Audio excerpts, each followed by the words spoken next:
الحمد لله رب العالمين والصلاة والسلام على سيدنا محمد وعلى آله وصحبه أجمعين وما توفيقي إلا بالله لا حول ولا قوة إلا بالله العلي العظيم سبحانك لا علم لنا إلا ما علمتنا இன்னக அன்தல் அலீமுல் ஹக்கீம். புனிதம் நிறைந்த இந்த நிகழ்விலே கலந்து கொண்டு இந்நிகழ்வை சிறப்பித்து கொண்டிருக்கக்கூடிய கண்ணியத்திற்குரிய உலமா பெருமக்களே, அன்பார்ந்த பெரியோர்களே, இளைஞர்களே, சிறப்புமிக்க இந்த நிகழ்விற்கு ஏற்பாடு செய்திருக்கின்ற இப்பள்ளியினுடைய போற்றுதலுக்கும் பாராட்டுதலுக்கும் உரிய நிர்வாக பெருமக்களே, புனிதமான நிகழ்வில் நம்மையெல்லாம் பங்கெடுக்க செய்து நல்லதை சொல்லவும் கேட்கவும் வாய்ப்பளித்த எல்லாம் வல்ல இறைவனை போற்றி புகழ்ந்து எனதுரையை தொடங்குகின்றேன். நபிகள் நாயகமும் நாகூர் நாயகமும் என்ற தலைப்பின் கீழ் உங்களுக்கு மத்தியிலே ஒரு சில கருத்துக்களை கூறலாம் என்று விளைகின்றேன். நாகூர் நாயகம் ரலியல்லாஹு அன்ஹு அவர்கள் இந்தியாவிலே உள்ள யூபி மாநிலத்திலே மாணிக்கப்பூர் என்ற ஊரிலே பிறந்த மாணிக்கம் அவர்கள். கண்மணி நாயகம் ஸல்லல்லாஹு அலைஹி வஸல்லம் அவருடைய புனித குடும்பத்தை சார்ந்தவர்கள். அவர்களுடைய அருமை தந்தையார் சையீத் ஹசன் குத்தூஸ் ரலியல்லாஹு அன்ஹு அவர்கள். அவர்களுடைய அன்பு தாயார் சையீதா ஃபாத்திமா ரலியல்லாஹு அன்ஹா அவர்கள். தாய் வழியும் தந்தை வழியும் நம் உயிரிலும் மேலான கண்மணி நாயகம் ஸல்லல்லாஹு அலைஹி வஸல்லம் அவர்களுடைய புனித குடும்பத்தை சார்ந்ததாக அமைந்துள்ளது. அதிலும் இமாம் ஹசன் ரலியல்லாஹு அன்ஹு அவர்களுடைய பரம்பரையிலே தான் வருகிறார்கள் நாகூர் நாயகம் ரலியல்லாஹு அன்ஹு அவர்கள். அவர்களுடைய இயற்பெயர், அவருடைய பெற்றோர்கள் சூட்டிய பெயர் அப்துல் காதிர் என்பதாகும். அவர்களுடைய சிறப்பு பெயர் ஷாஹுல் ஹமீத். ஷாஹு என்றால் பார்சியிலே மன்னர் என்பது பொருளாகும். ஹமீத் என்றால் அரபி மொழியிலே புகழுக்குரியவர் என்பதாகும். ஷாஹுல் ஹமீத் என்றால் புகழுக்குரிய அரசர் என்பது இந்த வார்த்தையினுடைய பொருள். அதனால் தான் இன்னைக்கு நம்மிலே நிறைய பேர்களுக்கு ஷாஹுல் ஹமீத் என்கின்ற பெயர் உண்டு. தமிழ்நாட்டில் வந்து பார்த்தா உங்களுக்கெல்லாம் தெரியும். இதில் சிறப்பு என்ன தெரியுமா? ஷாஹுல் ஹமீத் என்று பெயருள்ள அத்தனை பேரும் சிறப்பு மிக்கவங்களாகவே இருக்கிறாங்க. ஏன்னா அந்த வார்த்தையினுடைய பரக்கத். அது கூப்பிடும்போது ஷாஹுல் ஹமீது கூப்பிட்றான்னு வச்சுக்கிறோங்க, அர்த்தம் என்ன? புகழுக்குரிய மன்னரே அப்படின்னு அர்த்தம். எத்தனை பேர் கூப்பிடுறாங்க? அல்லாஹ் யாருடைய வாயிருந்தால் கபூல் செஞ்சிருவான்ல. புகழுக்குரிய மன்னரே, புகழுக்குரிய மன்னரே. ஷாஹுல் ஹமீது பெயர் பக்கிட்டவங்கெல்லாம் நல்ல விதமாக இருக்கிறாங்க. நாகூர் நாயகம் ரலியல்லாஹு அன்ஹு அவர்களை பற்றி இன்னொரு முக்கியமான விஷயம் சொல்லணும். சில பேருக்கு ஒரு சந்தேகம் வருது. என்ன? நாகூர் நாயகம் ரலியல்லாஹு அன்ஹு மிகப்பெரிய வலியுல்லா. சந்தேகம் இல்லை, நம்ம அப்படி தான் நம்பியிருக்கிறோம். ஆனால் சில பேர் கேட்பாங்க, மிகப்பெரிய வலியுல்லாங்கிறீங்களே, அவன் நிக்காஹ் பண்ணலையே, நிக்காஹ் செய்வதுங்கிற ஒரு சுன்னத்தை ஆச்சே, ஒரு சுன்னத்தை விட்டுட்டாங்களே என்று கேட்பவர்களும் இருக்கிறார்கள். ஏன் இதை கேட்குறாங்கண்டா, அவர்கள் தெரிந்த அளவிற்கு மட்டும் வைத்து கொண்டு கேட்கிறார்கள். சில பேர் அப்படி இருக்கிறாங்க. அவர்களுக்கு தெரிஞ்சதை வச்சே கேள்வி கேட்கறது. முழுமையாக தெரிந்திருந்தால் அந்த கேள்வியே வராது. அவங்க என்ன வழங்கி வச்சிருக்கிறாங்க? நிக்கா செய்வது சுன்னத்து என்று மட்டும் வழங்கி வச்சிருக்கிறாங்க. அந்த சுன்னத்தை இவங்க செய்யலே என்று கேட்குறாங்க. ஆனால் நம்ம மார்க்கத்தில் சட்டம் என்ன தெரியுமா? நிக்கா செய்வது சிலருக்கு சுன்னத்து, நிக்கா செய்யாமல் இருப்பது சிலருக்கு சுன்னத்து. அது தெரியலை. நிக்கா செய்யாமல் இருக்கிற சுன்னத்தை பின்பற்றினார்கள் நாகூர் நாயகம் ரலியல்லாஹு அன்ஹு அவர்கள். ஏன் தான் ஒரு ஹதீஸை வச்சு நம்ம புரிஞ்சுக்கலாங்க. நபி ஸல்லல்லாஹு அலைஹி வஸல்லம் சொன்னாங்கல்ல, யா மஅஷர ஷபாப், வாலிப சமுதாயமே, மன் இஸ்ததாஅ மின்குமுல் பாஅ ஃபல்யதஸவ்வஜ், உங்களில் மனைவிக்கு உணவும் உடையும் கொடுப்பதற்கு யாருக்கு தகுதி இருக்குதோ அவங்க திருமணம் முடிங்க. வமல்லம் யஸ்ததி, யாருக்கு மனைவிக்கு உணவு உடை கொடுக்க முடியலையோ அவங்க திருமணம் முடிக்க வேணாம். ஃபஅலைஹி பிஸ்ஸௌம், நோன்பு வைத்து தங்கள் இச்சையை தனித்து கொள்ளட்டும். புகாரிலே பதிவு செய்யப்பட்ட ஹதீஸ். இவருக்கு கையில் காசு இல்லைங்க, மகரும் கொடுக்க முடியாது, நஃபகா கிஸ்வா உணவு உடை கொடுக்க முடியாது. அப்படி இருக்கும்போது ஒரு பெண்ணை எப்படி ஒரு நிக்கா பண்ணுவார்? பண்ணலாமா? இவருடைய சுயநலத்திற்காக ஒரு பெண்ணை பலிகடாக்குவாரா? இவர் இச்சையை தனித்து கொள்ளணும். ஆனால் சாப்பாடு கொடுக்க மாட்டார், மனைவிக்கு உடை கொடுக்க மாட்டார். அப்போ அந்த பெண்ணை கஷ்டப்படுவாங்களா இல்லையா? அதான் நபி ஸல்லல்லாஹு அலைஹி வஸல்லம் சொல்கிறாங்க, மனைவிக்கு உணவு உடை கொடுக்க முடியலை, உன்னால திருமணம் முடிக்காதப்பா. இல்லை ஆசையாக இருக்குதா, என்ன செய்யறது? நோன்பு வை, நோன்பு வச்சு இச்சையை தனித்துக்க நபி ஸல்லல்லாஹு அலைஹி வஸல்லம் சொல்கிறாங்க. ஆனால் நோன்பாக வைக்கணும், அது ஒரு முக்கியமானது. ஏன்னா இந்த காலத்தில் ரமலான் மாதத்தில் நோன்பு வைக்கிறாங்கல்ல, இந்த ரமலான் மாதத்தில் ஆசை கூடுது எல்லாருக்கும்.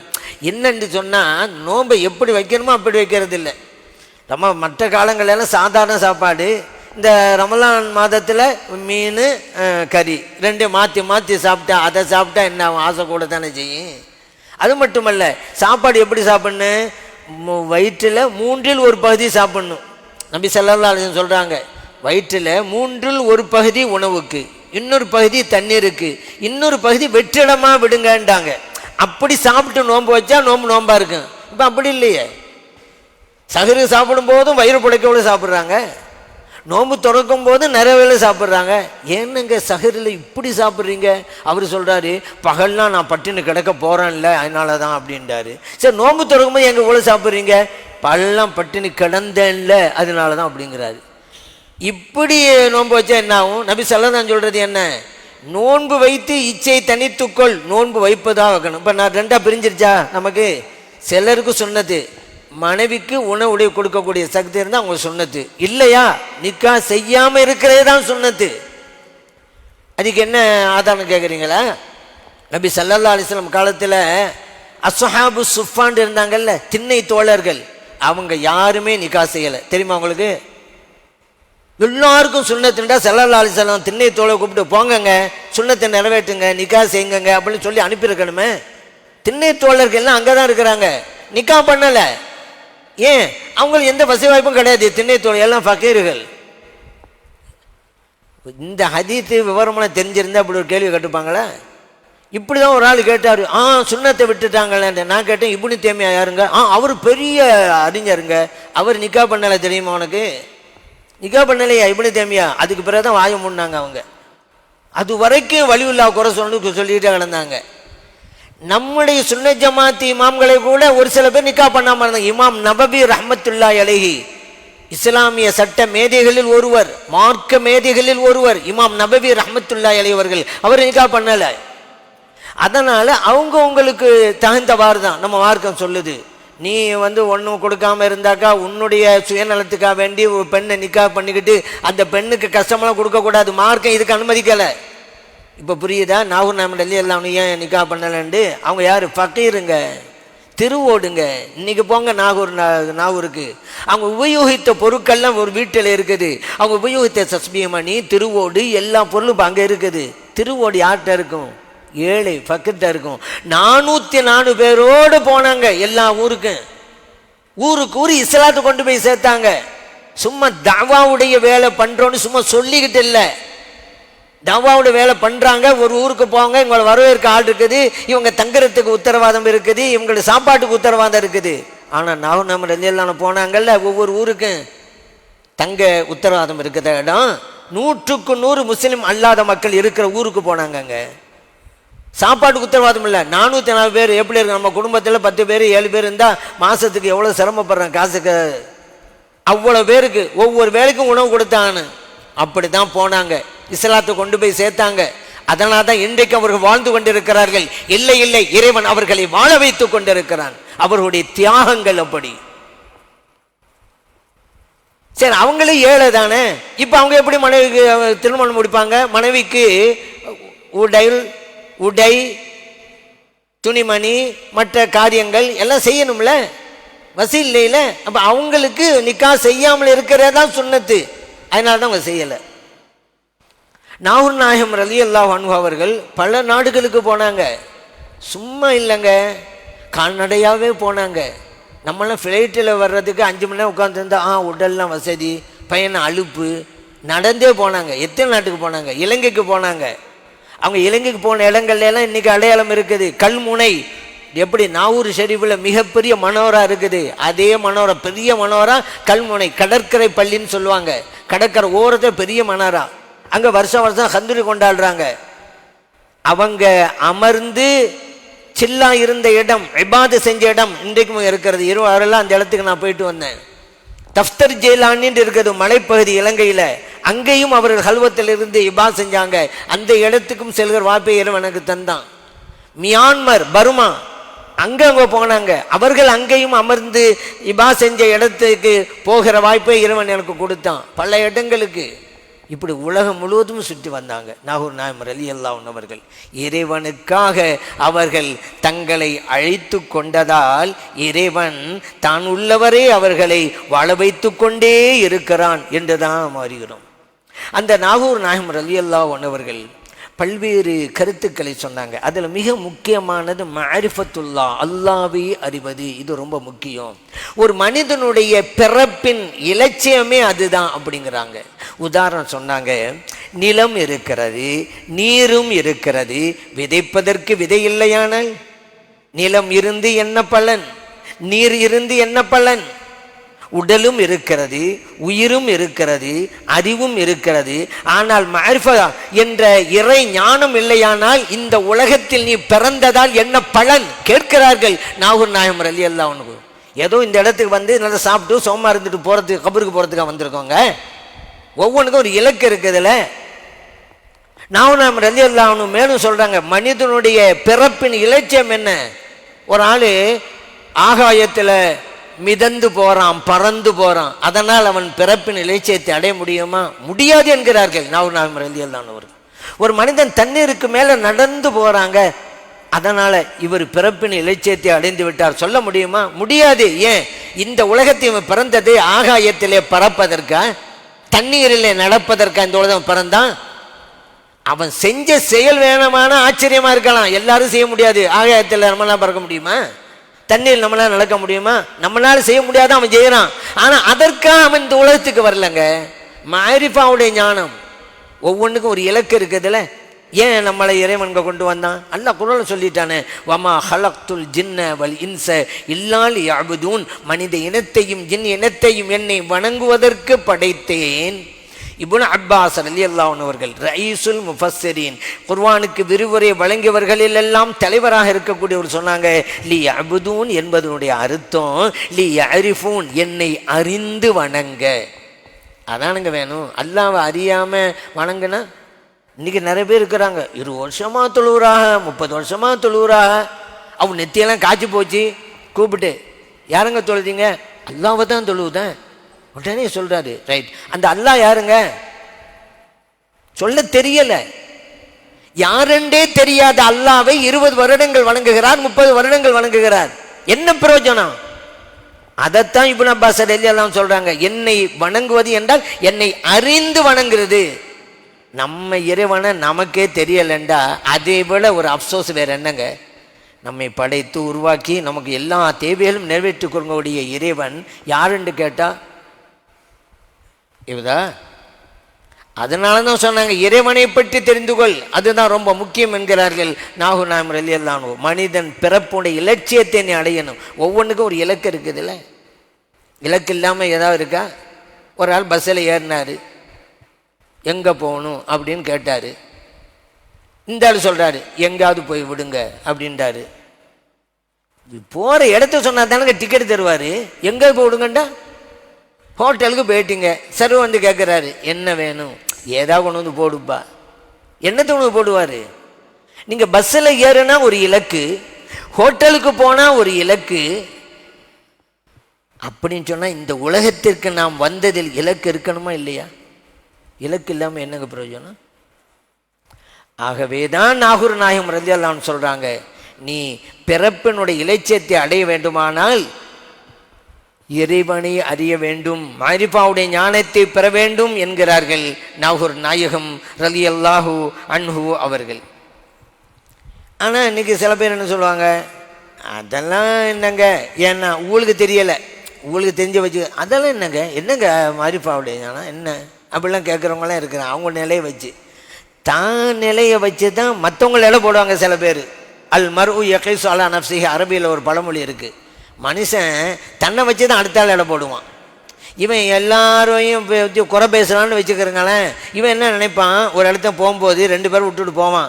இப்போ நம்ம வந்துட்டோம், நம்மளை பற்றி அவங்க என்ன பேசுகிறான்னு தெரியலையான்னு இவன் யோசிப்பான். ஏன்னா இவனுக்கு மற்றவங்கள பற்றி பேசுகிற பழக்கம் இருக்குது. அதனால் கணவனுக்கும் மனைவிக்கும் மத்தியில் பிரச்சனை வந்துச்சுங்க. நல்லா தான் பேசிக்கிட்டு இருந்தாங்க, கலகலப்பாக தான் பேசிக்கிட்டு இருந்தாங்க. கலகலப்பு கைகலப்பாக மாறிடுச்சு. அப்போ 2 பேரில் மனைவியனுடைய கையை முந்திருச்சு, கணவனுடைய காலு உடஞ்சி போச்சு. கணவனை வந்து ஹாஸ்பிட்டலில் சேர்த்தாச்சு, பெட்டில் இருக்கிறான். பக்கத்து பெட்டை பார்த்தான், அங்கே ஒருத்தன் படுத்து கிடந்தான் பெட்டில். அவனுக்கு 2 காலும் உடஞ்சிருந்துச்சு. இவன் கேட்குறான், உங்களுக்கு 2 பொண்டாட்டியான்னு கேட்டான். ஏன்னா இவனுக்கு பொண்டாட்டினால தானே கால் உடஞ்சிச்சு. தன்னை வச்சா தோல் இடம் போடுறது, இப்படி உலகத்தில் நிறைய பேர் இருக்கிறாங்களே. ரோட்டு ஓரத்தை படுத்து கிடக்குறாங்க. ஒரு நாள் அந்த வழியாக போகிறாரு. அவர் நினைக்கிறாரு, மது குடிச்சிட்டு படுத்து கிடக்கிறான் அப்படின்னு இவர் நினைக்கிறார். ஏன் தெரியுமா, மது குடிக்கிற ஆள் இந்த ஆள். இன்னொரு போனார், அவனை பார்த்தாரு. அப்போ சொல்கிறாரு, இப்போ மனைவியோட சண்டை போட்டு வந்து இங்கே வந்து ரோட்டு ஓரத்தை படுத்து கிடக்கிறான். ஏன்னா இந்த ஆள் மனைவிட்டு சண்டை போட்டு வந்தாள். என்ன இன்னொரு ஆள் போனான், அவன் சொன்னான், கடுமையாக உழைச்சிட்டு அசதியோடு படுத்து கிடக்கிறான் அப்படின்னு நினச்சான். ஏன்னா இவன் உழைக்கிறவன். யார் எப்படி இருக்கிறாங்களோ மற்றவங்களும் அப்படியே இட போடுவான். அப்படி ஒரு வழக்கம் இருக்கிறது மனிதர்களுக்கு. அந்த மாதிரி இவங்க ஒன்றும் தெரியாமல் இருக்கிறனால ஏன் நாங்கள் மாறிப்பா, ஏன் அதோடைய அருமை தெரியவில்லை, அதோடைய பெருமை தெரியவில்லை, அதனால் அப்படி சொல்லிக்கிட்டு இருக்கிறாங்க. சரி, நாவூர் நாயகம் ரலியல்லாஹு அன்ஹு அவர்கள் ஒவ்வொரு ஊருக்கும் போனாங்க. தமிழ்நாட்டில் பல ஊர்களுக்கு போனாங்க. தென்காசிக்கு போனாங்க, பொதியமலைக்கு போனாங்க, கீழக்கரைக்கு போனாங்க, நத்தத்துக்கு போனாங்க, இப்படி தஞ்சாவூருக்கு போனாங்க, திருச்சிக்கு போனாங்க, இப்படி பல ஊர்களுக்கு போனாங்க. அதில் தென்காசிங்கிற ஊருக்கு போகும்போது அப்போ கடுமையான பஞ்சம், மழை இல்லை. ஊர் மக்கள்லாம் சொன்னாங்க, மழை இல்லாமல் கஷ்டப்படுறோம், மழைக்காக வேண்டி என்னை ஏற்பாடு பண்ணுங்க, துவா செய்யுங்க. துவா செஞ்சாங்க, மழையும் பொழிந்தது. ஏன்னா இது இறைவன் அவர்களுக்கு வழங்கிய அற்புதம். கேட்டால் இறைவன் கொடுப்பான். ஏன் அந்த தகுதியை அவங்க வாழ்ந்தாங்க. நம்ம கேட்டால் இறைவன் கொடுக்கலாம், கொஞ்சம் தள்ளியும் போடலாம், உப்பம் கொடுக்கலாம், பிறவும் கொடுக்கலாம். ஆனால் இறை நேசம் அப்படி இல்லை. கையை உயர்த்தினாங்க, மழை பொழிந்தது. அவங்களோட வரலாற்றில் இருக்குது. இப்படி கேட்ட உடனே கிடைக்குமா? கிடைக்கும். என்னங்க ஆதாரம்? நபி ஸல்லல்லாஹு அலைஹி வஸல்லம் அவங்களுடைய லைஃபுக்கு போங்க. அதான் நான் நபிகள் நாயகம் நாகூர் நாயகம்னு தலைப்பு வச்சேன். அதனால தான் இவர்களுடைய அற்புதத்தை அங்கே பாருங்க. நபி ஸல்லல்லாஹு அலைஹி வஸல்லம் காலத்தில் வெள்ளிக்கிழமை ஹுத்பா பிரசங்கம் இப்படி மெம்பர் படியில் ஏறி நின்று செஞ்சுட்டு இருக்கிறாங்க ஸல்லல்லாஹு அலைஹி வஸல்லம். ஒரு தோழர் வந்தாங்க, யா ரசூலல்லாஹ், மழை இல்லாமல் நாங்கள் கஷ்டப்படுறோம், மழைக்காக துவா செய்யுங்க. நபி ஸல்லல்லாஹு அலைஹி வஸல்லம் அவர்கள் பிரசங்கத்தை நிறுத்துகிறார்கள், கைகளை உயர்த்துகிறார்கள். அல்லாஹ் முஸ்கினா, இறைவனை எங்களுக்கு மழையை பொழிய வைப்பாயாக 3 முறைகள் கூறுகிறார்கள். இந்த ஹதீஸை ஹலரத் அனஸ் ரலியல்லாஹு அன்ஹு அறிவிக்கிறாங்க. அவங்க சொல்றாங்க, நபி ஸல்லல்லாஹு அலைஹி வஸல்லம் அவர்கள் துவா செஞ்சாங்கல்ல, அந்த நேரத்தில் வானத்தில் எந்த ஒரு மேக கூட்டமும் கிடையாது. வானம் அப்படி வெள்ளை வெளியேறும் தெளிவாக இருக்குது. இந்த நேரத்தில் நபி ஸல்லல்லாஹு அலைஹி வஸல்லம் அவர்கள் துவா செஞ்சு முடித்த உடனே மதீனாவை சுற்றி உள்ள மலைகளிலே இருந்து மேக கூட்டம் கிளம்பி வருகிறது. கொஞ்சம் கொஞ்சமா திரண்டு மழை பொழிகிறது. 1 நாள் அல்ல, 2 நாட்கள் அல்ல, 3 நாட்கள் அல்ல, 1 வார காலம் பெய்து கொண்டே இருக்கிறது. அடுத்த வெள்ளிக்கிழமை வந்து விட்டது. நபி ஸல்லல்லாஹு அலைஹி வஸல்லம் பிரசங்கம் பண்ணிக்கிட்டு இருக்கிறாங்க. ஒரு தோழர் வந்தாங்க, யா ரசூலல்லாஹ், முன்னால் மழை இல்லாமல் கஷ்டப்பட்டோம், இப்போ மழையால் கஷ்டப்பட்டுக்கிட்டு இருக்கிறோம்.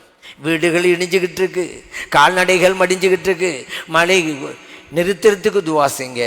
நபி ஸல்லல்லாஹு அலைஹி வஸல்லம் அவர்கள் அப்போதும் பிரசங்கத்தை நிறுத்துகிறார்கள், கைகளை உயர்த்துகிறார்கள், இறைவனிடம் கேட்கிறார்கள், அல்லாஹும்ம ஹவா லைனா வலா அலைனா, இறைவனே இந்த மழையின் நன்மையை எங்களுக்கு தருவாயாக, இந்த மழையின் தீங்கிலிருந்து எங்களை காப்பாற்றுவாயாக.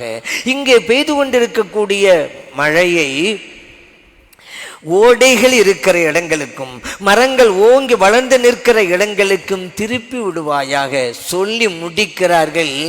இந்த பிரார்த்தனையை செய்து முடிக்கிறார்கள். மழை நிற்கிறது. இந்த ஹதீஸ் அறிவிக்கிற அனஸ் ரலியல்லாஹு அன்ஹு சொல்றாங்க, மழை நின்று போய்விட்டது. எவ்வளோ ஆச்சரியம் தெரியுமா? ஹரஜ்னா நம்ஷி ஃபிஷம், ஜும்மா தொழுகை முடித்து விட்டு நாங்கள் வெயிலிலே நடந்து போனோம் என்றார்கள். புகாரிலே பதிவு செய்யப்பட்ட ஹதீஸ். மழை வேண்டும் என்கிறார்கள் நபி ஸல்லல்லாஹு அலைஹி வஸல்லம் அவர்கள், பெய்கிறது.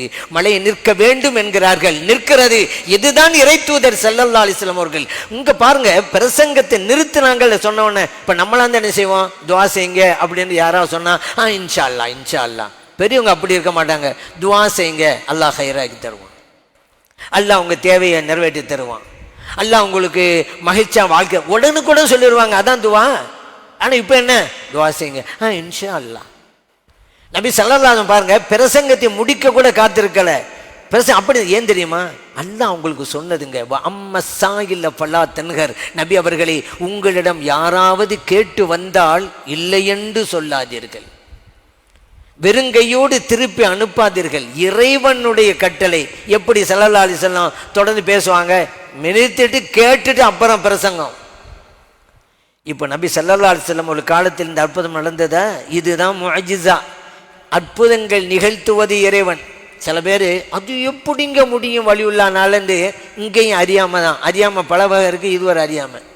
அது எப்படி முடியும் அப்படின்னு சில பேர் கேட்பாங்க. அவ அறிஞ்சு வச்சு அவ்வளோதான். நான் கேட்குறேன், அற்புதத்தை நிகழ்த்துவது யார்? வலியுள்ளாவா அல்லாவா? அல்லாஹ் தானங்க. அல்லாஹ் முடியுமா? முடியாதா? முடியும், அவ்வளோதான். அற்புதத்தை நிகழ்த்துவது இறைவன். ஒரு நபியின் மூலமாக நிகழ்த்தினால் அதற்கு பெயர் முஅஜிஸா. ஒரு வலியுல்லா மூலமாக இந்த அற்புதத்தை இறைவன் நிகழ்த்தினால் கராமத்து. ஆனா இங்க ரெண்டு இடத்துலையும் அற்புதம் செய்யறது அல்லாஹ் தான். நபியா செய்யறாங்க? அல்லாஹ் நபி மூலம் வெளிப்படுத்துறான் அந்த அற்புதத்தை. வலியுல்லாவா செய்யறாங்க? இல்ல, அல்லாஹ் வெளிப்படுத்துறான். அதனால நபி ஸல்லல்லாஹு அலைஹி வஸல்லம் அவர்கள் மழையை கேட்டு கொடுத்தார்கள் என்றால் முஅஜிஸா. நாகூர் நாயகம் ரலியல்லாஹு அன்ஹு அவர்கள் மழையை கேட்டு மக்களுக்கு கொடுத்தார்கள் என்றால் அது கராமத். இங்க இன்னொரு விஷயத்தையும் புரியணும். என்னன்னு கேட்டா, அந்த சஹாபிக்கு மழையை தருவது இறைவன் என்று தெரியுமா தெரியாதா? தெரியும்ல. குர்ஆன்ல அல்லாஹ் சொல்லியிருக்கிறான்ல, உதுஊனி அஸ்தஜிப் லக்கும், என்கிட்ட கேளுங்க நான் தர்றேன். அல்லாஹ் சொல்றான், நஹ்னு அக்ரபு இலைஹி மின் ஹபிலில் வரீத், மனிதனுடைய உயிர் நாடி நரம்பை விடவும் நாம் அருகிலே இருக்கிறோம். அல்லாஹ் குர்ஆன்ல சொல்றான். இந்த வசனங்கள்லாம் அந்த தோழருக்கு தெரியாதா?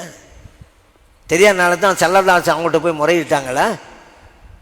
சரி, இந்த தோழரே முறையிட்டாங்க. நபி ஸல்லல்லாஹு அலைஹி வஸல்லம் அவங்களாவது அந்த தோழரை பார்த்து, ஏங்க மழையை தர்றது அல்லாஹ் தானே, அல்லாஹ் சொல்லியிருக்கிறனால என்னை கேளுங்க தர்றேன்ண்டு, உயிர் நாட்டிய நரம்பை விடவும் நான் பக்கத்தில் இருக்கேன் அல்லாஹ் சொல்லியிருக்கிறான்ல, அந்த அல்லாஹ் விட்டுப்படி ஏங்க என்னிட வந்து சொல்றீங்க என்று கேட்டாங்களா நபி ஸல்லல்லாஹு அலைஹி வஸல்லம் அவர்கள்?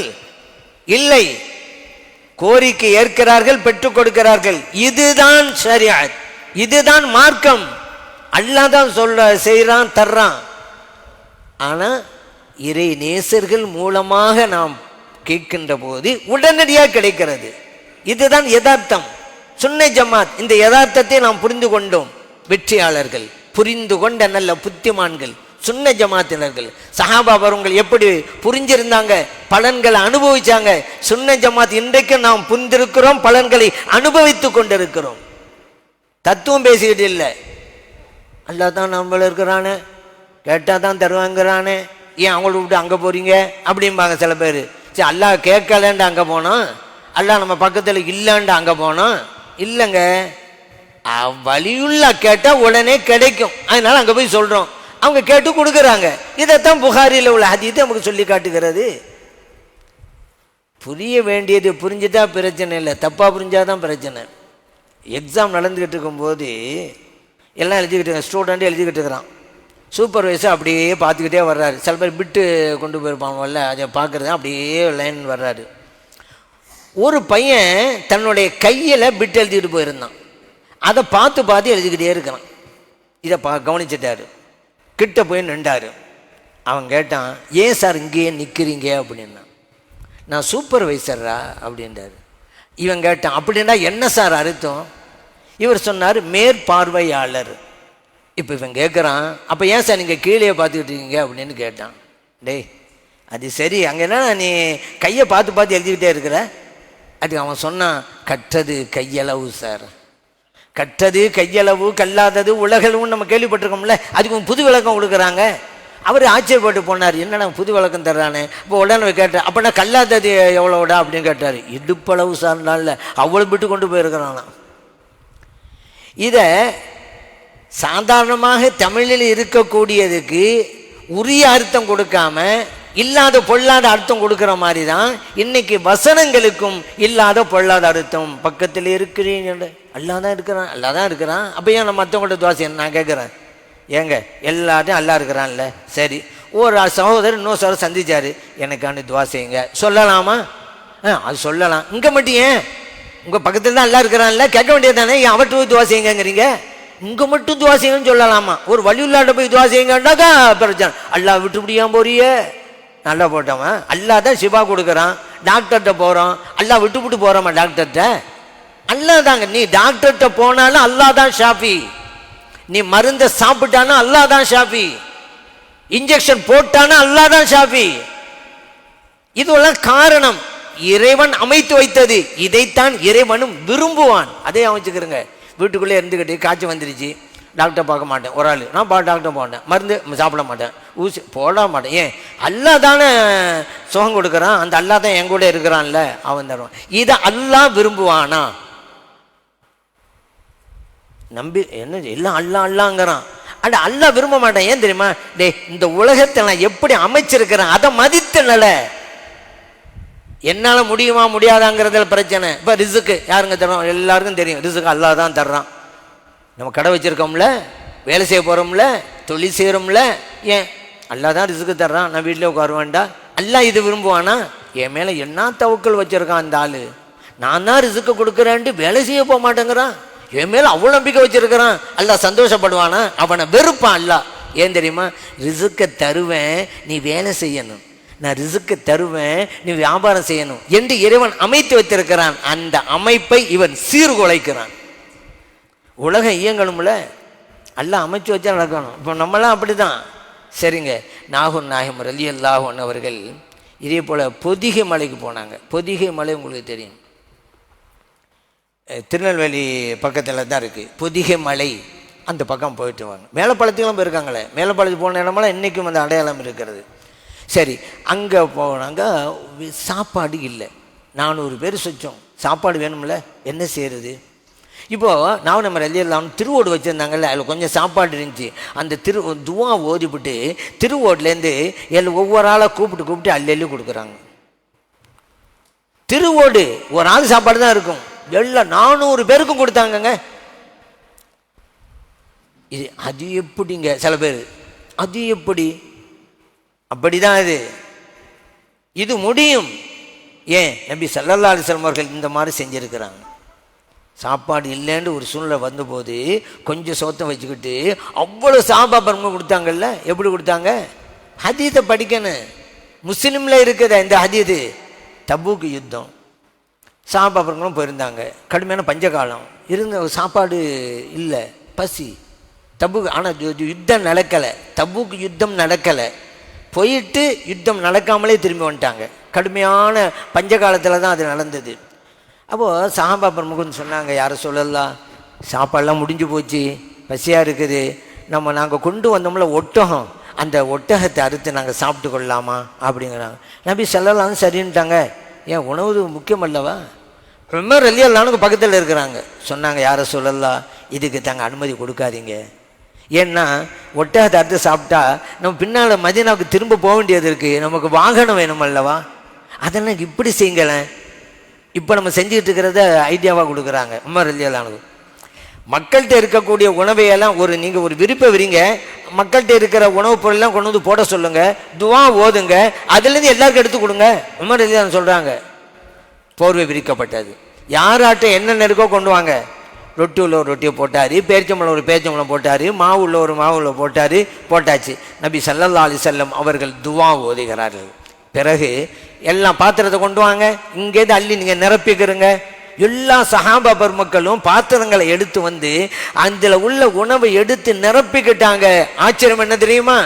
எல்லோரும் உணவை நிரப்பி விட்டார்கள் பாத்திரத்திலே. அந்த விரிப்பிலே இருந்த உணவு அப்படியே இருந்தது.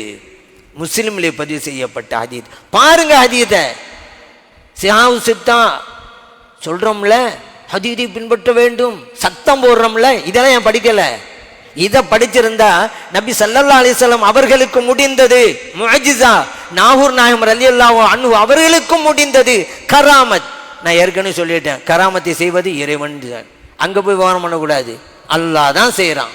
யார் மூலமா செய்யறாங்கிறது தான் இப்ப பிரச்சனை. முடிஞ்சல. இன்னொன்னு சொல்லவா? அபூ ஹுரைரா ரலியல்லாஹு அன்ஹு நபி ஸல்லல்லாஹு அலைஹி வஸல்லம் வந்து சில பேரித்தங்கனிகளை கொடுக்குறாங்க. உதுல்லாஹ ஃபீஹின்ன பில் பரக்கா. யா ரசூலல்லாஹ், இந்த பேரிச்சங்கனிக்கு பரக்கத்துக்கு துவா செஞ்சு எனக்கு கொடுங்க. நபி ஸல்லல்லாஹு அலைஹி வஸல்லம் வாங்கினாங்க, துவா ஓதுனாங்க, கொடுத்தாங்க. சொன்னாங்க, இந்த கனிகளை நீங்கள் ஒரு பையில் வைக்கணும், ஒரு பையில் வச்சுக்கிறங்க. உங்களுக்கு எப்போ தேவையோ கையை விடுங்க, எடுங்க, சாப்பிடுங்க. ஆனால் ஒரு நிபந்தனை, எந்த ஒரு கட்டத்திலும் பையை பிரித்து விடக்கூடாது. அபூ ஹுரைரா ரலியல்லாஹு சொல்றாங்க, அந்த பையை நான் இடுப்பிலேயே கட்டி வச்சிருந்தேன். எப்போவெல்லாம் எனக்கு பழம் தேவையோ கையை விடுவேன், எடுப்பேன், சாப்பிடுவேன், மற்றவங்களுக்கும் கொடுப்பேன். ஹலரத் உஸ்மான் ரலியல்லாஹு அன்ஹு ஷஹீதாக்கப்பட்டாங்கல்ல, அந்த நேரத்திலே உருவான அமளி துமளியில என் இடுப்பிலே இருந்த பையை காணா போச்சு. திருமிதியிலே பதிவு செய்யப்பட்ட ஹதீஸ். இப்போ என்ன தெரியுமா யோசிக்கணும்? இதில் விரிவுரையில் எழுதுறாங்க, அபூ ஹுரைரா ரலியல்லாஹு அன்ஹு சொன்னாங்களாம், உஸ்மான் ரலியல்லாஹு அன்ஹு ஷஹீதான உடனே எல்லாருக்கும் ஒரு கவலை, என்ன உஸ்மான் ரலியல்லாஹு அன்ஹு ஷஹீதாயிட்டாங்களே அப்படிங்கிற கவலை. எனக்கு மட்டும் 2 கவலை. ஏன்? உஸ்மான் ரலியல்லாஹு அன்ஹு ஷஹீதாகிட்டாங்களேங்கிறது ஒன்று, என் பைய போச்சங்க, கொடுத்துக்கிட்டே இருந்துச்ச பேரிச்சம்பழம் அது போச்சே, எனக்கு 2 கவலைம்பாங்க. சரி, இத்தனை ஆண்டு காலங்கள் ஒரு பை கொடுக்கிறது. எப்படி கொடுக்கிறது? நமக்கெல்லாம் மாங்காய் வேணுமா, மாமரம் வேணும், தேங்காய் வேணுமா, தென்னை மரம் வேணும். ஆனால் அங்கே பேரிச்சம்பழம் எதில் கிடைச்சி? ஒரு பை. இங்கெல்லாம் மரம் விளையிறதா இருந்தாக்கா மண் வேணும், அதில் தான் ஊண்டுவோம், தண்ணி ஊற்றணும், அப்போ தான் விளையும். அந்த பையிலேருந்து பழம் கிடைச்சிச்சே, ஏன்னா மரம் இருந்துச்சா, மண் இருந்துச்சா, தண்ணி ஊற்றுனாங்களா? இல்லைங்க. இதாங்க அங்கே நபி ஸல்லல்லாஹு அலைஹி வஸல்லம் கொடுத்தாங்களா மோஜிஸா? நவராம எல்லாம் திருவள்ளந்து எடுத்து கொடுக்குறாங்க கராமத். இப்போ விரிப்பை விரிச்சு அள்ளிக்கிறங்கன்றாங்க, எல்லாம் வந்து அள்ளிக்கிட்டாங்கல்ல, மோஜிஸா. நவராம எல்லாம் திருவோட்டில் கொடுத்தாங்கல்ல, கராமத்து இருக்குதுங்க. அதே நம்ம மறுக்கணும். சாப்பாடு ரொம்ப முக்கியமான ஒன்று. உலகத்தில் சாப்பிடாம இருக்க முடியுமா? ஆனால் இங்கே என்னண்டா, சாப்பாடு வேணும், ஆனால் சாப்பாடு தான் ரொம்ப முக்கியம்னு சில பேர் தவறாக வழங்கிட்டு அதுலேயேங்கிறாங்க. ஒரு விஷயத்தை அணுகிற முறை தான் முக்கியம். ஒரு சிலர் நல்ல பார்வையை பார்ப்பாங்க, இன்னொரு வேற பார்வை பார்ப்பாரு. எப்படி அவர்கள் அணுகுகிறார்கள்? எக்ஸாம் நடந்துச்சு, ஸ்டூடெண்டெல்லாம் எழுதினாங்க. ஒரு மாணவன் 99 மார்க் எடுத்தான், இன்னொரு மாணவன் 20 மார்க்கு தான் எடுத்தான். 99 மார்க்கு எடுத்தவன் அழுதுகிட்டு இருக்கான் ஒரு ஓரத்தில் உட்காந்து. 20 மார்க் எடுத்தவன் சந்தோஷமாக இருக்கிறான், ஆடுறான், ஓடுறான், துள்ளி குதிக்கிறான். பாராள் பார்க்குறாரு, என்னடா இது ஒன்றும் புரிஞ்சுக்கொள்ளே முடியலையே. ஃபஸ்ட்டு இந்த 99 எடுத்தாலும் அவன்கிட்ட போய் கேட்டார், நீ என்ன 99 எடுத்துட்டியாப்பா, ஏன் அழுகுற? இல்லைங்க, 100 மார்க்கு எடுக்கணுங்கிறது என்னுடைய இலக்கு, லட்சியம். 1 மார்க்கு போச்சு, தாங்க முடியலை, அதான் அழுகுறேன். 20 மார்க் எடுத்த கூப்பிட்டுட்டே, நீ பாஸ் மார்க்கே எடுக்கலை, இல்லை நீ ஏன்டா இவ்வளோ சந்தோஷமாக இருக்கிற? அதுக்கு அவன் சொன்னான், நான் எழுதின எழுத்துக்கு 5 மார்க் கூட கிடைக்கான்னு நினச்சேன், இப்போ 20 மார்க்கு கிடைச்சி போச்சு, அதே அந்த மகிழ்ச்சி தாங்க முடியலை அப்படின்னா அவன். 99 எடுத்தவனும் அழுகிறான், 20 மார்க் எடுத்தவன் சந்தோஷமாக இருக்கிறான்னு சொன்னால் அவனுடைய பார்வை, அவனுடைய அணுகுதல், நல்ல அணுகுதல் நம்மகிட்டே வரான். அதான் இப்போ முக்கியம். பெரியவங்களுக்கு அல்லாஹ் ஒரு சிறப்பை கொடுத்து ஏற்றுக்கொள்ளணுங்க. இதில் என்ன இருக்குது? பெரியவங்களுக்கு அல்லாஹ் கூடிய அந்தஸ்தை இல்லைன்னு மறுக்கிறது நமக்கு என்ன லாபம் இருக்குது? அதே போல் நாகூர் நாயகம் ரலியல்லாஹு அன்ஹு அவர்கள் பல்வேறு விஷயங்கள் நமக்கு சொல்லி தர்றாங்க.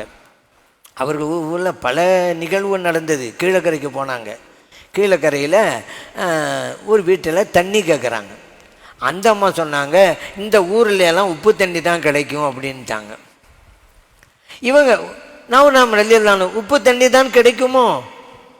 அந்த பெண்ணு சொன்னதை அந்த பெண் முன்மொழிந்தாங்க. நாகூர் நாயகம் ரலியல்லாஹு அன்ஹு வழிமொழிந்தாங்க, இந்த ஊரில் உப்பு தண்ணி தான். நான் நம்ம இந்த ஊரில் உப்பு தண்ணி தானோ அப்படின்னாங்க. அதுக்கு பிறகு என்ன தெரியுமா, கீழே கீழே உப்பு தண்ணி ஆகி போச்சு. அப்புறம் சதகுத்துல்லா அப்பா ரலியல்லாஹு அன்ஹு நாகூர் ஷரீஃபுக்கு சென்று ஜியாரத் சென்று அவர்களும் வேண்டுகோள் வைத்த பிறகு மறுபடியும் நல்ல நீராக மாறியது.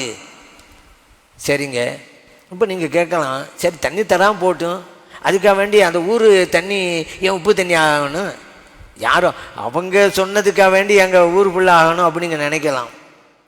இவங்க நாகூர் ரலியல்லாஹு சொன்னாங்களே இந்த ஊர் தண்ணியெல்லாம் உப்பு தண்ணியாக போகணும்னு, அந்த பெண் சொன்னதை வழிமொழிந்தாங்க. உப்பு தண்ணி தான் கிடைக்கும், பெண்ணு உப்பு தண்ணி தான் கிடைக்குமோ இவங்க, அவ்வளோதான். இது நபி. அதனால தான் பெரியவங்ககிட்ட பேசும்போதெல்லாம் சரியாக பேசணும், உண்மையை பேசணும். வழிமார்கள்ட்ட எல்லாம் பொய் பேசக்கூடாது, பழிச்சிடும். அவங்க அந்த நேரத்தை தப்பிக்கிறதுனால ஏதோ பொய் சொல்லுவோம், பழிச்சிருங்க. நபி ஸல்லல்லாஹு அலைஹி வஸல்லம் அவர்கள் ஒரு மனிதரை பார்க்குறாங்க, அவர் இடது கையால் சாப்பிட்றாரு. குல் பி யமீனிக், இந்தாங்க வலது கையில் சாப்பிடுங்க அப்படின்னாங்க நபி ஸல்லல்லாஹு அலைஹி வஸல்லம். அவர் சொன்னார், லா அஸ்தத்தி ஊண்டார், என் வலது கையை தூக்க முடியாது, அதனால தான் நான் இடது கையில் சாப்பிட்றேன்ட்டாரு. ஆனால் உண்மையிலே வலது கையை தூக்க முடியும். ஏன் அவர் சொன்னார்? தற்பெருமை. சில பேர் நம்மகிட்ட இருக்கிறாங்கல்ல, ஒரு ஆள்கிட்ட இந்தாங்க இப்படின்றா அவருக்கு தெரியும் இது உண்மைதான்ண்டு, உடனே ஏற்றுக்கொள்ள மாட்டார். இவர் சொல்லி நான் எடுத்துக்கிறதா? இந்த கர்வம் தான் மனிதனை அழித்தது, மனிதனை ஒழித்தது எல்லாம் இந்த கர்வம் தான். யார் சொன்னா என்ன, சத்தியத்தை சொன்னால் எடுக்க வேண்டியதானே. இவர் சொல்லி நாம் கேட்பதோ. சில ஊரில் பெரிய ஜாம்பவான்லாம் இருப்பாங்க, ஒரு சாதாரண ஒரு ஏழை ஒரு விஷயத்தை சொல்லுவார், உண்மையாக இருக்கும். இந்த ஆள் சொல்லி நம்ம கேட்டாக்கா நமக்கு வரும்னு அவருன்னு சொல்லி ஏற்றுக்க மாட்டார். இந்த மாதிரி தாங்க இந்த ஆள் வலது கையில் சாப்பிடுன்னு சொன்னோன்னே வலது கையை தூக்க முடியாதுன்றாரு. கடைசியில் என்னென்ன தெரியுமா, லம் யர்ஃபா யதஹு, அதற்கு பிறகு அவருடைய வலது கையை அவரது வாழ்நாள் முழுவதும் தூக்க முடியவில்லை. முஸ்லிமிலே பதிவு செய்யப்பட்ட ஹதீஸ். ஏன் ஒரு நபி ஸல்லல்லாஹு அலைஹி வஸல்லம் அவங்ககிட்ட போய் எப்படி பொய் சொல்லலாம்? எல்லாம் பழிக்க வச்சுட்டான். ஒரு நபிகிட்ட சொன்ன கையை தூக்க முடியாதுன்னு சொல்லி வாழ்நாள் முழுவதும் கை தூக்க வைக்கணும் பாரு, வச்சுட்டான்ல. அதான் இறைநேசர்கிட்ட பார்த்து பேசணும் அப்படிங்கிறது ரொம்ப முக்கியமான ஒன்று. இதுவெல்லாம் நம்ம ஏன் சொல்கிறோம், இதெல்லாம் சொல்லித்தான் புரியணுங்கிறது இல்லை. சில விஷயங்கள் சொல்லாமலே எல்லாருக்கும் தெரிஞ்சது தான். சூரியன் கிழக்கிலே உதிக்கிறது சொல்லித்தான் தெரியணுமா? எல்லாருக்கும் தெரியும், ஆனாலும் சொல்ல வேண்டியது இருக்குது. என் கண் தெரியாத குருடர்கள் சில பேர் இருக்கிறாங்கல்ல, அப்போ சொல்லித்தான் ஆகணும். கரும்பு இனிக்கும் சொல்லணுமா? எல்லாருக்கும் தெரியும், ஆனால் சொல்ல வேண்டியது இருக்குது. ஏன்? வாய் கசந்து போன காய்ச்சக்காரவங்க இருக்கிறாங்கல்ல. பூ மணக்கும் சொல்லணுமா? எல்லாருக்கும் தெரிஞ்சது தான், ஆனால் சொல்லணும். ஏன்? ஜலதோஷம் முடிஞ்சவங்க சில பேர் இருக்கிறாங்க, வாசமே தெரியாது, நம்ம சொல்ல வேண்டியதாக இருக்குது. அதனால தான் இந்த சத்தியங்களையும் உண்மைகளையும் சொல்ல வேண்டிய நிலைக்கு நம்ம வந்திருக்கிறோம். இந்த நாகூர் நாயகம் ரலியல்லாஹு அன்ஹு அவர்கள் பல ஊருக்கு போனான்னு சொன்னல, அதில் தஞ்சை மன்னனுக்கு ஒரு வியாதி ஏற்பட்டு இவங்க அந்த இடத்துல தங்கி கேள்விப்பட்டு அரண்மனைக்காரங்களும் இந்த மாதிரி பெரியவங்க வந்திருக்கான்னு சொல்லி அப்போ வரவழைச்சி இவங்க ஓதி விட்டு சிவா கொடுத்துட்டாங்க. அதனால தானே அந்த மன்னன் இவர்களுக்கு நிறைய மானியங்கள்லாம் கொடுத்தது. நாகூர் ஷரீஃபுடைய இடம் இருக்குதுல்ல, தர்காவுடைய இடம் ஒரு ஊரை கொண்டு போய் வச்சிடலாம், எல்லாம் அவருக்கு கொடுத்த மானியங்கள் தானே. எப்படி அவங்க ஷிஃபா கொடுத்தாங்க? இறை நேசருக்கு இந்த வாய்ப்பை எல்லாம் கொடுக்குறான். நபி ஸல்லல்லாஹு அலைஹி வஸல்லம் இருந்தாங்கல்ல, நபி ஸல்லல்லாஹு அலைஹி வஸல்லம் அவர்கள் எத்தனை தோழர்களுக்கு ஷிஃபா கொடுத்திருக்கிறார்கள். மற்றவர்கள் கொடுப்பதற்கும் ஸல்லல்லாஹு அலைஹி வஸல்லம் கொடுப்பதற்கும் வித்தியாசம் இருக்குது. உதாரணத்துக்கு ஹைபர் யுத்தம் நாளைக்கு நடக்க போகுது. நபி ஸல்லல்லாஹு அலைஹி வஸல்லம் சொன்னாங்க, நாளைய தினம் ஒருவருடைய கையிலே நான் கொடியை கொடுப்பேன், அவர் மூலம் வெற்றியும் கிடைக்கும் அப்படின்ட்டாங்க. அடுத்த நாள் எல்லா சஹாபியும் எனக்கு கிடைக்காதா ஏங்கிட்டு இருக்கிறாங்க. நபி ஸல்லல்லாஹு அலைஹி வஸல்லம் ஐன அலி ரலியல்லாஹு அன்ஹு எங்க அப்படின்னாங்க. அவங்க கண் வலியால் பாதிக்கப்பட்டிருக்காங்க, யார சொல்லலாம் கூப்பிட்டு வாங்க. நபி ஸல்லல்லாஹு அலைஹி வஸல்லம் அவர்கள் முபாரக்கான உமிழ் நீரை உமிழ்ந்தார்கள். அடுத்த கணம் கண் நோய் போய்விட்டது. ஹதீஸ் இங்க முடியல, இன்னும் இருக்குது. கண்ணோய் இருந்தது என்கின்ற அடையாளமும் சேர்ந்து போய்விட்டது. அதான் புகாரிலே பதிவு செய்யப்பட்ட ஹதீஸ். நீங்க டாக்டர்கிட்ட போவீங்க, கண்ணு வலி வந்துட்டா மெட்ராஸை ஆயின்மெண்ட்டு அல்ல டிராப்ஸு போடுவீங்க, கண்ணு வலி போயிடும். 2-3 நாளைக்கு அந்த ரெட் கலர் இருக்கும், சிவப்பு கலர் உட்கார்ந்துட்டு இருக்கும். ஆனால் அப்படி ஸல்லல்லாஹு அலைஹி வஸல்லம் கொடுத்த ட்ரீட்மெண்ட் என்ன தெரியுமா? இறை நேசர் அல்லவா, அவர்கள் கொடுக்குற சிகிச்சை எப்படி இருக்கும்? நம்ம டாக்டர் மாதிரி இருக்குமா? அடையாளம் சேர்ந்து போய்விட்டது. இன்னைக்கு கண்டாக்டர்லாம், சில கண்டாக்டர் எல்லாரும் சொல்லலை, அந்த கண்டாக்டர்கிட்ட ஒரு ஆள் போனார். அந்த டாக்டரு சேரில் உட்கார வச்சு விட்டார். மருந்தை ஊற்றினார், கண்ணில் தான் ஊற்றினார். ஆனால் டாக்டர் கேட்குறாரு, மருந்து எப்படி இருக்கு? அந்த ஆள் சொன்னால் நல்லா இனிக்குது டாக்டர்னா. என்னப்பா, சில பேருக்கு குளிர்ச்சியாக இருக்கும், சில பேருக்கு எரியும். அதனால் இவர் கேட்டார். அந்த ஆள் இனிக்குதுங்கிறான். இப்போ டாக்டர் என்ன பண்ணி இனிக்குங்கிற? டாக்டர், நீங்கள் எங்கே மருந்து என் கண்ணில் ஊற்றினீங்க, என் வாயிலே ஊற்றிக்கிட்டே இருக்கிறீங்க. இப்போ டாக்டருக்கு கண்ணது வாயுதுன்னு தெரியலை, அவர்கிட்ட ஒரு ட்ரீட்மெண்ட் பார்க்க போயிருக்கிறாரு. இன்னொரு ஆள் போனது ஒரு ஆள் தான். டாக்டர்கிட்ட சொல்கிறாரு, டாக்டர் எதை பார்த்து எனக்கு ரெண்டாவில் தெரியுதுன்றாரு. டாக்டரு இவர்கிட்ட கேட்குறாரு, இதை சொல்ல ஏன் நீங்கள் 4 பேர் வந்தீங்கிறாரு. இப்போ டாக்டருக்கு எதை பார்த்தா 4 நாளாக தெரியுது, அவர்கிட்ட ஒரு ட்ரீட்மெண்ட் பார்க்க போயிருக்கிறாரு. என்ன ஆகும் நிலைமை? இப்படி. ஆனால் இறை தூதர்கள், இறை நேசர்கள், அவர்களுடைய ட்ரீட்மெண்ட் அல்லாதியானது. இப்போ அது சில பேர் போய் ஏமாந்து போயிட்டாங்கல்ல. என்ன அஸ்ஸலாமு அலைக்கு யா முபரி சக்காமின்னு கூட நம்ம ஓதுவோம். எதில்? மௌலிது ஷரீஃபில். வியாதி அகற்றியவர்களே அல்லாஹ் உண்டாகட்டும். எப்படிங்க வியாதி அவங்க அகட்டுவாங்க? வேதா மயில்த்து ஃபஹு யஷ்பீன், அல்லாஹ் குர்ஆனில் சொல்கிறான். இப்ராஹிம் அலைஹிஸ்ஸலாம் சொன்னதாக, நான் நோயாளியானால் அல்லாஹ் எனக்கு ஷிஃபா கொடுப்பான் என்று குர்ஆனில் இருக்குது. நீங்கள் நபி ஸல்லல்லாஹு அலைஹி வஸல்லம் அவங்கள பார்த்து சொல்கிறீங்க. சரி, புகாரில் உள்ள ஹதீஸெல்லாம் இதுக்கெல்லாம் என்ன செய்கிறது? ஸல்லல்லாஹு ஷிஃபா கொடுத்தாங்க. இப்போ நான் உங்களுக்கு ஒரு ஹதீஸ் தான் சொல்லியிருக்கிறேன். ஸல்லல்லாஹு அலைஹி வஸல்லம் கொடுத்த ஷிஃபாவுனா பட்டியல் போடலாம். அதே புகாரியை மட்டும் எடுத்துக்கிட்டா அங்கங்கெல்லாம் போய் தேவையில்லை, அவ்வளோ இருக்குது. அப்போ ஷிஃபா கொடுத்தாங்களா இல்லையா? அதான் ஏற்கனவே சொல்லிட்டேன். செய்வது யார், ஷிஃபா கொடுப்பது யார்? அல்லாஹ். வெளிப்பட்டது ஸல்லல்லாஹு அலைஹி வஸல்லம். இது புரிஞ்சுக்கிட்டா பிரச்சனை என்ன? ஷிருக்கு என்ன பிதத்துங்க? எதுக்கெடுத்தாலும் ஷிருக்கு பிதத்து. இப்போது ஒரு ஹாஸ்பிட்டல், அந்த ஹாஸ்பிட்டலில் யார் என்ன வியாதி போனான்னு சொல்கிறான். வர்ற நோயாளியுடைய சட்டையை கட்ட வேண்டியது, தர்மாமீட்டர் வாயில் வச்சு உட்கார வச்சுருவாங்க. யார் எந்த வயிற்றுலையும் போவான் ஒருத்தன், அவனுக்கு அப்படி தான். தலைவலியும் போவான், அவனுக்கு அப்படி தான். ஒரு ஆள் காலில் முள்ளு குத்திச்சுன்னு போனான், அவனையும் அப்படி தான். சட்டையை கட்டி வாயில் தமிழ் உட்கார வச்சு வரிசையாக உட்காந்துக்கிட்டே இருக்கிறாங்க. இவன் சொன்னான் பக்கத்தில் விட்ட, என்னங்க காலில் முள்ளு குத்திச்சான்னு சொன்னேன், என்னையங்க இப்படி உட்காந்தாங்க? அதுக்கு அவன் சொன்னான், ஓ நிலமை பரவாயில்லை, நான் லெட்டர் கொடுக்க வந்த போஸ்ட்மேனு என்னை இப்படி உட்கார வச்சு விட்டாங்க அப்படின்னா. எதுக்கெடுத்தாலும் ஒரே ட்ரீட்மெண்ட். சில பேர் இருக்காங்க, எதுக்கெடுத்தாலும் பிதாத் பிதாத். எழுந்தால் பிதாத், உட்கார்ந்தா பிதாத், சாப்பிட்டா பிதாத், மூச்சு விட்டா பிதாத். இன்னும் எல்லாம் பிதாத்தா? நான் கூப்பிட்டாங்க, வா, எது பிதாத்து இல்லை அதை மட்டும் சொல்லிட்டு போப்பா. நீ எல்லாத்தையும் பிதேன்னு சொன்ன. அதனால இறைவன் செய்கிறான். அப்படி நம்பியவர்கள் தானுங்க முஸ்லிம்கள். எப்படிங்க அவங்க ஷிர்க் செய்வாங்க? சொர்க்கத்துக்கு போகணும்னு ஆசை நமக்கெல்லாம் இருக்காதா? நான் கேட்குறேன், சொர்க்கத்துக்கு போன ஆசை உங்களுக்கு இருக்கு, எனக்கு இருக்கு இல்லை? நான் எப்படி ஷிர்க் செய்வேன்? நான் தானே சொர்க்கம் போகணும்னு ஆசைப்படுறேன்ல. ஷிர்க் செஞ்சால் சொர்க்கத்துக்கு போக முடியாதுங்கிற நான் நம்பி இருக்கிறேன்ல, நான் எப்படி ஷிர்க் செய்வேன்? ஏன் இறைவன் செய்கிறான் வச்சுட்டா அங்கே எங்கெங்க ஷிர்க் வந்துருச்சு? நம்முடைய நம்பிக்கை என்ன? ஈமானுடைய ஃபர்லுகளில் அதானே, வல் கத்ரி ஹைரிஹி வ ஷர்ரிஹி மினல்லாஹி தஆலா. ஈமானுடைய ஃபர்லுகள் நம்மளாம் மக்தபு மர்சலா இருக்கும்போது சொல்லிக் கொடுத்தாங்க. நடப்பவை எதுவானாலும், நல்லதாக இருந்தாலும் கெட்டதாக இருந்தாலும் இறைவனால் நடக்கிறது நம்பணும். ஈமானில் ஒரு பகுதி. நான் எங்கே நான்? இப்போ நான் பேசுகிறேன், வெளிப்படையில் உண்மையில் இறைவன் பேச வைக்கிறான், நான் பேசவில்லை. நீங்கள் கேட்கிறீர்கள், வெளிப்படையில் உண்மையில் நீங்கள் கேட்கவில்லை, அல்லாஹ் கேட்க வைக்கிறான். ஒரு மனிதனால் பேச முடியுமா?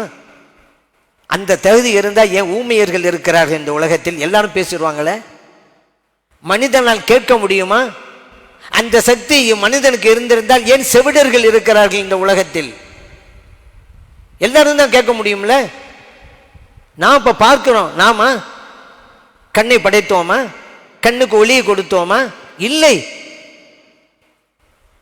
இப்படி நினைங்க. அல்லாஹ் தான் என்னை பள்ளியாசல் கூப்பிட்டுக்கிட்டு வந்தான், இந்த பயான் அல்லாஹ் தான் கேட்க வச்சான், அல்லாஹ் தான் ரிசுக்கை தர்றான், அல்லாஹ் தான் உணவை தர்றான், அல்லாஹ் தான் ஷிஃபா தர்றான். இதை நினைங்க. இப்படி நினைச்சதுனால, அல்லாஹ் ஷிஃபாத்தை நினைச்சதுனால மாத்திரை விடுங்கன்னு அர்த்தம் அல்ல. அல்லாஹ் தான் ரிஸ்க் தரான்னு நினைச்சதுனால தொழில்துறையை விடுங்கன்னு அர்த்தம் அல்ல. அப்படி சில பேர் வழங்குறாங்க. வழிமார்கள்ட்டையும் அப்படித்தான். வழிமார்கள் நமக்காண்டி துவா செய்கிறாங்க. ஆகவே தான் அவர்களும் போய் சொல்லணும். அப்போ உதுஊனி அஸ்தஜிபு லக்கும் நம்மளும் தான் நம்பியிருக்கிறோம், அதில் பிரச்சனை இல்லை. எப்படி புரிகிறோம் என்பது தான் இதில். அப்போ இது வந்தால் முடியுமா, இந்த மாதிரி ஷிஃபா கொடுக்க முடியும். இது அல்லாஹ் குர்ஆனில் சொல்கிறான்ல, ஈசா அலைஹிஸ்ஸலாம் உப்ரி உல் அக்குமக வல் அபுரசங்கிறாங்க. அல்லாஹ் குர்ஆனில் சொல்லி காட்டுறான். பிறவி குருடர்களுக்கு நான் பார்வையை கொடுப்பேன், தொழு நோயாளிகளே குஷ்டரோகி அதுக்கு நான் ஷிஃபா கொடுப்பேன். சொன்னது யாரு? ஈசா அலைஹிஸ்ஸலாம் அவர்கள். அப்படியானா ஈசா அலைஹிஸ்ஸலாம் ஷிர்க் பண்ணிட்டாங்களா? ஈசா அலைஹிஸ்ஸலாம் ஷிர்க் பண்ணது அல்லாஹ் குர்ஆனில் சொல்லி காட்டுறானா? அதனால இங்கேயும் அப்படித்தான். அப்படி புரிஞ்சுக்கிறங்க. இப்போ குர்ஆனில் யூசுப் அலைஹிஸ்ஸலாம் சம்பவம் இருக்குல்ல, இது ஹபூ பி கமீசி ஹாதா. யூசுப் அலைஹிஸ்ஸலாம் சொல்கிறாங்க, ஏன் இந்த சட்டையை கொண்டு போங்க. அவங்க வாப்பா யாக்கூப் அலைஹிஸ்ஸலாம் பிள்ளையை பிரிஞ்சு கவலையில் அழுது கண் பார்வை போச்சு. இது ஹபூபி கமீசி ஹாதா, இந்த சட்டையை கொண்டு போங்க. ஃபஅல்கூஹு அலா வஜ்ஹி அபி, என் வாப்பாவுடைய முகத்தில் வைங்க. ஏத்தி பசீரா, அவர்கள் கண் பார்வை கிடைத்து விடும். ஃபலம்மா அஞ்சால் பஷீரு, எல்லாம் குர்ஆனில் வர்றது தான். அந்த சட்டையை கொண்டு போனவர் வந்தார்ல, அல்காஹு அலா வஜ்ஹி, முகத்தில் வச்சார். ஃபர்தத்த பசீரா, கண் பார்வை திரும்ப கிடைத்து விட்டது. எப்படி? இங்க வலியுல்லா நபியுல்லா அல்ல, ஒரு நபியுல்லா உபயோகித்த பொருள் கமீஸ். ஸல்லல்லாஹு அலைஹி வஸல்லம் ஜுப்பா, முஸ்லிமில் பதிவு செய்யப்பட்ட ஹதீஸ். அஸ்மா ரலியல்லாஹு அன்ஹா சொல்றாங்க, நபி ஸல்லல்லாஹு அலைஹி வஸல்லம் போட்டிருந்த ஜுப்பா என்னட்ட இருக்கும். யாருக்காவது நோய் என்றால் என்கிட்ட கொண்டு வருவாங்க தண்ணீரை, அந்த ஜுப்பாவை கழுவி கொடுப்பேன். நகசிலுஹா லில் மர்லா யுஸ்தஷ்ஃபா பிஹா, முஸ்லிமிலே பதிவு செய்யப்பட்ட ஹதீஸ். எப்படி? அல்லாஹ், நான் கேட்குறேன், இப்போ மருந்து இருக்குது தலைவலி, சரி டோலா மாத்திரை சாப்பிட்றீங்கன்னு வச்சுக்கிறோங்க. டோலாங்கிறது இறைவன் படைக்கப்பட்ட பொருள் தானே, அது சிவா கிடைக்கிறதில்ல. நான் கேட்குறேன், இந்த டோலாவுக்கு சிவா கொடுக்குன்னு சொன்னால் நபி ஸல்லல்லாஹு அலைஹி வஸல்லம் அவருடைய புனித மேனியை தொட்ட ஆடை, அதுக்கு பவர் இருக்குமா இருக்காதா? புரியுங்க. ஈமான்டா என்ன? தௌஹீது, இதான் தௌஹீது. சரி, நாகூர் நாயகம் ரலியல்லாஹு அன்ஹு அவர்கள் ஒவ்வொரு ஊருக்கும் போனாங்க. மதிக்க வேண்டியவர்களை மதிக்க வேண்டும், இது அவங்களுடைய பாடங்களில் ஒன்று. மதிக்க வேண்டிய மதித்தால்தான் உயர்வு பெற முடியும். நம்ம மார்க்கத்தில் துதிப்பும் வேண்டும் மதிப்பும் வேண்டும், ரெண்டும் இருக்குது. அதில் ஏமாந்து போனவன் இப்லீஸ். அவனிடம் துதிப்பு இருந்தது, இறைவனை வணங்கினான். ஆதம் அலைஹிஸ்ஸலாத்தை மதிக்க மாட்டேன்ட்டான். மதிப்பில்லாத துதிப்பிற்கு மதிப்பில்லை, சிறப்பில்லை அல்லாஹ்விடத்தில். ரெண்டு வேணும். மலக்குமார்கள் பாருங்க, அல்லாஹ் வணங்கினாங்க, ஆதம் அலைஹிஸ்ஸலாத்தையும் மதிச்சாங்க, வெற்றி அடைஞ்சிட்டாங்க. நாமெல்லாம் வெற்றியாளருங்க. அல்லாஹ்வை வணங்குறோம், வலிமார்களை மதிக்கிறோம். இது மலக்குமார்களுடைய பாதை. அல்லாஹ் குர்ஆன்ல சொன்னதானே. எந்த அளவுக்கு சஹாபா பெருமக்கள் மதிச்சாங்க தெரியுமா? ஸல்லல்லாஹு அப்பாஸ் ரலியல்லாஹு அன்ஹு ஸல்லல்லாஹு அலைஹி வஸல்லம் அவருடைய சிறிய தந்தையார். ஸல்லல்லாஹு அலைஹி வஸல்லம் அவங்களுக்கு 3 வயசு தான் வித்தியாசம். ஸல்லல்லாஹு அலைஹி வஸல்லம் அவங்களை விட 3 வயசு மூப்பு அப்பாஸ் ரலியல்லாஹு அன்ஹு. இப்போது அவங்ககிட்ட கேட்கப்படுது, அப்பாஸ் ரலியல்லாஹு அவங்ககிட்ட, அன்த அக்பர் அமின் நபி ஸல்லல்லாஹு அலைஹி வஸல்லம், நீங்கள் பெரியவங்களா நபி ஸல்லல்லாஹு அலைஹி வஸல்லம் பெரியவங்களா? யாருங்க பெரியவங்க? அப்பாஸ் ரலியல்லாஹு 3 வயசு மூப்பு தானே. இப்போ அவங்க சொல்லலாம்ல, நான் தான் பெரியவங்கன்னு சொல்லலாம்ல. சொல்லலைங்க, சொல்லலை அவங்க. ஏன்? வார்த்தை எப்படி பெரியவங்கண்டு நபி ஸல்லல்லாஹு அலைஹி வஸல்லம் அவங்களோட நான் தான் பெரியவன்ட்டு எப்படி நான் சொல்கிறது? அது பேத பாச்சை. அவங்க சொல்லலாம், ஆனால் சொல்லலாம், சொன்னாலும் உண்மைதான். அது சொல்லலை. எப்படி நம்ம சொன்னாங்க? ஹுவ அக்பரு மின்னி, நபி ஸல்லல்லாஹு அலைஹி வஸல்லம் தான் என்னை விட பெரியவங்க. ஆனால் உலித்த கபுலஹு, அவங்களுக்கு முன்னால் நான் பிறந்துட்டேன் அப்படின்னா. இதுதான் சஹாபா பெருமக்கள். ஒரு கருத்தை சொல்வதற்கு 2 வழிகள் இருந்தால் இதில் சிறந்த வழி எது? அதை தேர்ந்தெடுக்கணும். சில ஆஃபீஸுக்கு போயிங்க, உத்தரவின்றி உள்ளே வராதே எழுதி போட்டிருப்பாங்க. இன்னும் சில இடங்களில் அனுமதி பெற்று உள்ளே வா அப்படி போட்டிருப்பாங்க. 2 கருத்து ஒன்று தானே. ஆனால் உத்தரவின்றி உள்ளே வராதே என்பதிலே இல்லாத நாகரிகம் அனுமதி பெற்று உள்ளே வா என்பதில் இருக்கிறது. காரணம், அங்கே வராதே என்ற வார்த்தை, இங்கேயோ வா என்ற வார்த்தை வித்தியாசம். நான் சொல்றது உங்களுக்கு புரியுதா அப்படின்னு கேட்கலாம். உங்களுக்கு புரியுற மாதிரி நான் சொல்றேன், நாங்க அண்ணுங்க கேட்கலாம். நான் சொல்லுது புரியுதா? என்னிடமிருந்து அகம்பாகம் வெளிப்படுகிறது. உங்களுக்கு புரியுற மாதிரி சொல்றேனா, என்னிடமிருந்து தன்னடக்கம் வெளிப்படுகிறது. கருத்து ஒண்ணுதான். ஒரு ஆள் இன்னொரு ஆள்கிட்ட சொன்னாரு, நான் உனக்கு ஹெல்ப் பண்றேன்ப்பா. அந்த ஆள் சந்தோஷப்பட்டாரு. அடுத்து சொன்னாரு, உன் ஹயாத்து உள்ள வரைக்கும் நான் ஹெல்ப் பண்றேன். இன்னும் சந்தோஷப்பட்டாரு. இன்னொரு ஆள் வந்தாரு, உனக்கு ஹெல்ப் பண்றேன் அப்படின்றாரு. சந்தோஷம்தான். அடுத்து சொன்னாரு, நீ மோத்தா போற வரைக்கும் நான் ஹெல்ப் பண்றேன்றாரு. அந்த ஆள் சொன்னா, என்ன நான் மோத்தா போற வரைக்கும் ஹெல்ப் பண்றியா? நீ எனக்கு ஹெல்ப்பே பண்ண வேணாம், போயிட்டு வாயா அப்படின்னு. நான் எப்பெல்லாம் மோத்தா போகண்டு இருப்பியா நீ? ஓ ஹயாத்து உள்ள வரைக்கும் உதவி செய்வேன் அப்படிங்கிறதும், நீ மோத்தா போற வரைக்கும் உதவி செய்யறேங்கிறதும் கருத்து ஒன்று தானே. இருந்தாலும் எது அழகு? பெரியவர்கள் அப்படித்தான் வாழ்ந்தார்கள். நபி ஸல்லல்லாஹு அலைஹி வஸல்லம் அவ்வளோ மதித்தாங்க. மதிக்கணுங்க, எதுலையுமே மட்டப்படுத்தக்கூடாது. ஒரு பெரியவங்க ஊருக்கு வந்திருந்தாங்க, எல்லாம் மதித்தாங்க. ஒரு ஆளுக்கு இது பிடிக்கலை. சில பேருக்கு வழிமார்களும் மதித்தாங்க, சில பேர் பிடிக்காது. எல்லாம் மதிக்கிறாங்களே, இவருக்கு மறைவான விஷயம் தெரியாதுன்னு மக்களுக்கு மத்தியில் காமிச்சிடணும்னு ஒரு திட்டம் போடுறாரு. என்ன, நம்ம ஒரு பூச்சியை பிடிச்சி கையில் வச்சுக்கிடுவோம். வச்சுக்கிட்டு அந்த இறை நேசருக்கு முன்னால் போய் நிற்கணும், கேட்கணும், என் கையில் இருக்கிற பூச்சி உயிராக இருக்கு தான் செத்து போச்சா? அவர் உயிராக இருக்குன்னு சொன்னால் உள்ள அந்த பூச்சை ஒரு நசுக்கிட்டு வெளியே காமிச்சு, செத்து போச்சாங்க, இன்னும் உயிராக இருக்குன்னு செத்துல போச்சு அப்படின்றணும். இல்லை அவரு செத்து போச்சுன்னு சொன்னால் உள்ளுக்கு இருக்கல இதை அதை அப்படியே காமிச்சு பாருங்க உயிராக இருக்கு அப்படின்னு சொல்லிடணும். அப்படி திட்டம் போட்டுக்கிட்டு தான் போனார். வலியுல்லாக்கு முன்னால் நின்றாரு. பெரியவங்களே, என் கையில் இருக்கிற பூச்சி இப்போ உயிராக இருக்கா செத்து போச்சா? அவங்க சொன்னாங்க, அது உன் கையில் இருக்கிறது அப்படின்ட்டாங்க.